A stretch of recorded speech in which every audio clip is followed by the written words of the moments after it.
Hello, beautiful people. My name's Kristen. Thank you for stopping by my channel to hang out with me for another bookish haul. I think I warned you at some point that the Barnes & Noble had been under several months of renovation and they had a grand reopening.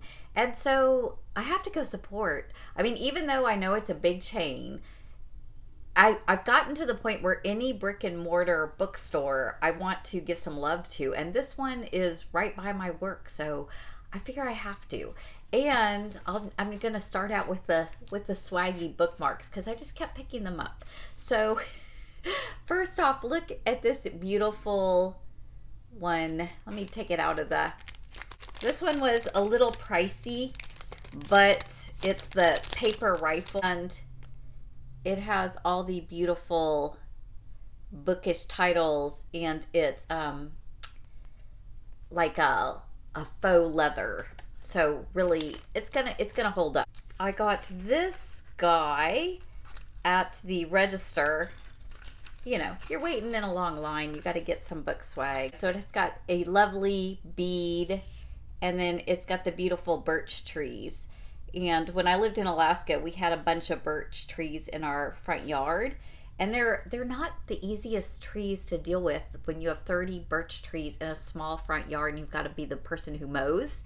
That's a little a little challenging, but they sure are pretty. So this reminded me of that, and I just had to get that last one because I had already picked up two in the children's area. I've got the Grover, You Turn the Page. Have you seen that book where he's like, oh my gosh, it's on both sides. You turned another page. I didn't know there was a back. That's hilarious. So it's a cute little children's story that like makes fun of you not reading when you're reading. Like, don't keep reading. You kept reading, you know, like one of those kind of things. So the other one I got was this bookworm, and he doesn't have a bead on him, and it also just says bookworm on that side. So he's adorable. So now I have some new bookmarks because I still use receipts and whatever else is at hand. I just need to get up and get my bookmarks. So on the very front, as soon as I walked in the door, I saw The Goodbye Cat. This is by the same author, Hiro Arakawa, that wrote the Traveling Cat Chronicles, which was just beautiful translated Japanese story about the poignancy of life, kind of told through a pet owner. So I thought, you know, you can't go wrong with another one because they're beautiful too. I mean, they're great to have on your shelf even if you didn't read them, but I'm going to read it. And then even though these are overpriced at Barnes & Noble, it is much cheaper to find these for sale different places on the internet. But I went ahead and again supported Barnes & Noble because they had a ton of them, a ton of the Penguin cloth-bound classics. So this is Dostoevsky's White Nights. I have no idea what it's about, but it was a smaller one. It was cute. It should look beautiful on my bookshelf. So going for the aesthetic. Then there was a staff person at this point that had already been talking to me twice, and each of the staff people like had their recommendations. They were like their name with their, you know, little blurb. And so this was one that was his recommendation. It's a German bookstore story where I don't know if the bookstore closes or he just loses his job, but he was taking books to like shut-ins and people who couldn't get to the bookstore, and then he befriends this little girl, I think she's like 9, and so he's now freed from his job, but they're book lovers, and that just seems like a sweet, lovely story that I should have. And a staff person that I had connected with and seemed to have very similar tastes as we're discussing our books said that that's a book that he recommends. So there you have it. We will see.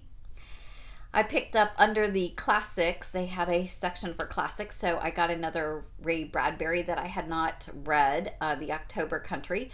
I have no idea what it's about, but I figured I've liked everything so far that I've read by him, so why not get one that I haven't read? And it's cool to have kind of a vintagey looking cover. Speaking of covers that I loved, I have been like loving, loving the feel and just the atmospheric vibes of this particular cover of Wayward. And now it's been out for a while, gone to paperback. Everybody has been reviewing it, and it actually sounds like a book that I would actually be interested in. It has I think 3 different timelines. Yes, 2019, 1619, and 1942. And so it's one of those stories where it traces the different connections of the characters through time. So totally looking forward to at some point actually picking that up and reading it. As well as this Claire Keegan Foster. I have yet to get to, I think it's All Small Things or No Small Things Like These. There's another one. I read her Blue Fields. I have a hard time remembering the titles of her books, but that was a collection of short stories that were good. But I'm thinking that this is the one that I'll probably land on as to really loving. So I wanted to pick it up, and it also is the same size and kind of look of the other 2 that I own. So I think, again, going to be cute on my bookshelf. I was kind of ended up going for this make my bookshelves and bookmarks beautiful theme as I was going through Barnes and Noble. Richard Powers wrote this one, The Overstory, and he has written several. The only one I've actually read by him is Bewilderment, and that one was beautifully written, kind of tragic story, and it got a lot of accolades, but I didn't think that it deserved all the accolades that it got. I appreciated that other people loved it, but it wasn't necessarily my biggest cup of tea. Although I really was glad I had read it. But this one, The Overstory, has some kind of nod to the fact that there is another realm or another, side of reality that's kind of at play. And so I love that, of course. So I thought, I like to at least read 2 of everything by an author to make sure they're for me or not quite for me. And then I was saying, Kristen, you have bought way too many books, and I was starting to work my way to the checkout, and I went into the nonfiction section and came across Patrick Stewart's Make It So. Really, really appreciate a lot about him.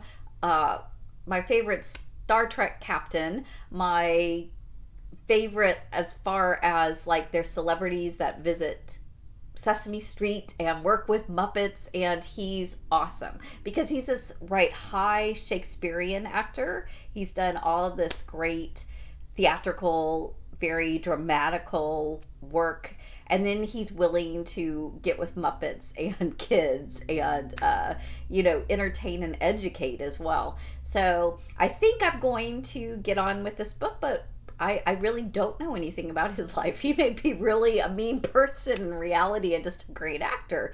Who knows? So then I'm at the checkout, having just picked up the 4th bookmark and all this kind of chit chat with the masses who are there buying books. And as I'm checkout lovely cashier is asking me from my stack of books, what is it that you read? And I, had mentioned that I really also enjoy a lot of fantasy and sci-fi, and that kind of came off the Ray Bradbury a little bit. And so she picks up this book that's just on display right there at the register and said, this book is fantastic and it's beautiful edition with the pages, and based off of the books that you're buying, I think you really should check out this book. And I said, okay, well, why not? Go ahead and throw it in the pile. So I don't know anything about it beyond the fact that a lovely cashier that I was getting on with at the checkout said, if you're buying these books, buy this book too. And I was sold on that.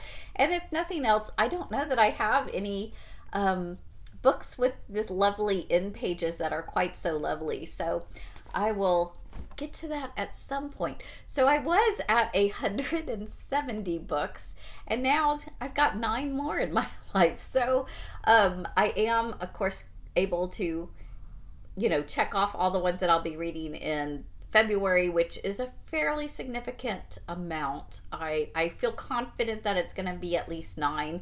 So I'm at least going to hold even eventually with the 170.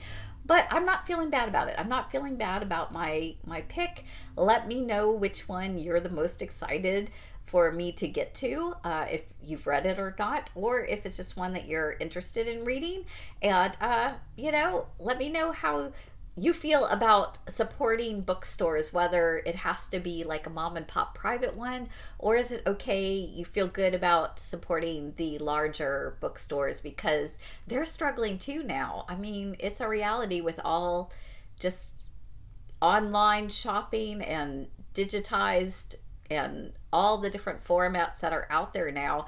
If you really enjoy that bookstore experience, every once in a while it's kind of good to support it. So I feel good I did my part. Y'all have a blessed day. Happy reading. Take care.